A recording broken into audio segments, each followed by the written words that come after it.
I'm your host, John Smith, and this is my co-host, Michael Johnson. Good evening. News just in.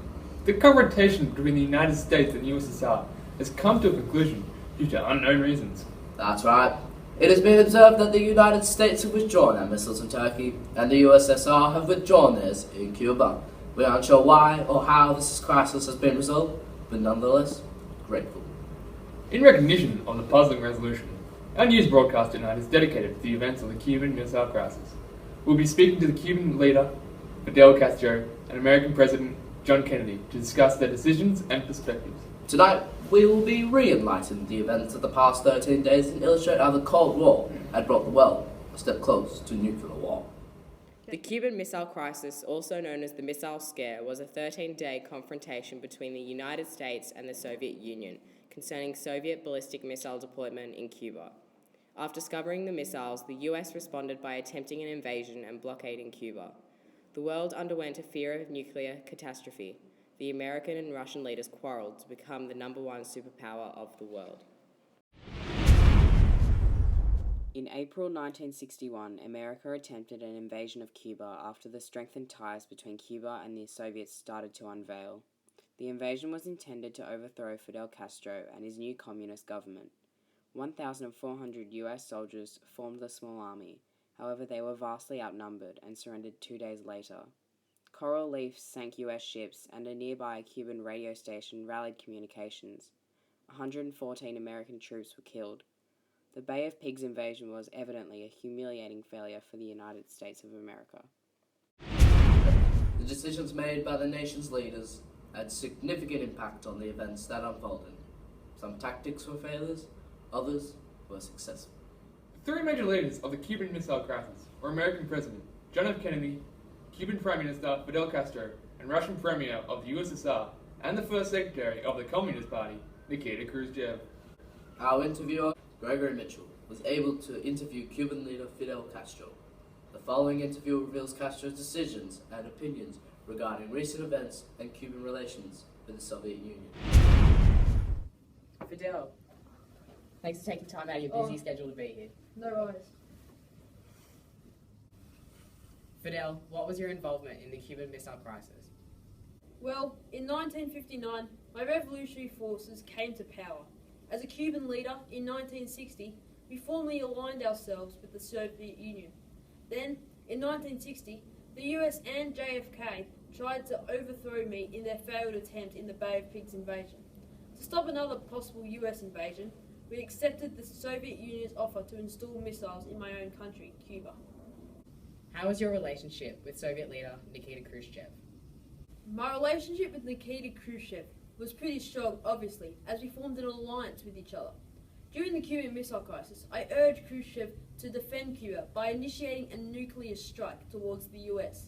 However, my relationship with Khrushchev is now damaged because I was wrongly excluded from the negotiations to withdraw the missiles from our country. Therefore, I felt that the Soviets had rejected me. Thank you for your time, Fidel Castro. Thank you.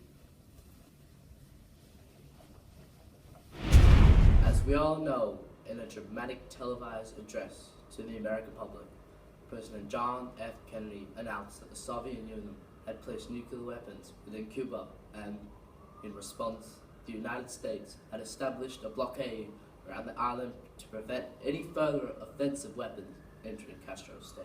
Kennedy also warned the Soviets that any nuclear attack from Cuba would be seen as an act of war, and that the United States would retaliate in kind. The world sat still as it is tilted on a nuclear knife edge as both leaders devised how to bring the conflict to a peaceful end. Conceits were made, and now the man behind it all, President John F. Kennedy, joins us via video from the White House. What did we actually know about the activity in Cuba at the time of the crisis? Just this month, an American U-2 spy plane secretly photographed nuclear missile sites being built by the Soviet Union in Cuba. Naturally, I didn't want the Soviet Union in Cuba to know that I had discovered the missiles. As I said in my address to the nation, I directed that our surveillance be stepped up so that we were able to gain more information about the activity in Cuba. What were the advisors telling you to do at the time? On Sunday, October 21st, I spent the entire day conferring with my top advisors, considering two principal military options: a surgical airstrike against the bases in Cuba, or a naval blockade of Cuba. We chose the blockade option, which I labelled in my speech as a strict quarantine. Why did you decide to blockade Cuba? Many wanted to perform a military strike to destroy the nuclear weapons in Cuba. However, I would not allow such actions as it would escalate the war too quickly, possibly leading to nuclear annihilation. I wanted to prevent the installation of additional Soviet missiles. This would prevent a direct attack against Cuba. Mines were placed in the oceans around Cuba to hit the Soviet submarines transporting the missiles. It has been noticed that our missiles have been removed from Turkey, and that Soviet missiles have been removed from Cuba. Does this mean the crisis has been resolved? I'm not in the position to provide any answers of yet. It's too early to tell what might happen. Thank you, President Kennedy, for your time and insight. The Cuban Missile Crisis was undoubtedly the most dangerous segment of the Cold War. This event is the closest the world has ever been to nuclear war. The world was on the brink of being destroyed by nuclear war, as these nuclear warheads were very capable of destroying all of America and beyond. The missiles were installed in Cuba and were only 145 kilometers off the coast of Florida. The medium-range missiles could travel 2,037 kilometers in just 14 minutes, and the intermediate-range missiles could travel up to 4,074 kilometers in just 27 minutes. The missiles were easily capable of demolishing Washington, D.C., or other American cities. The crisis was truly on our doorstep.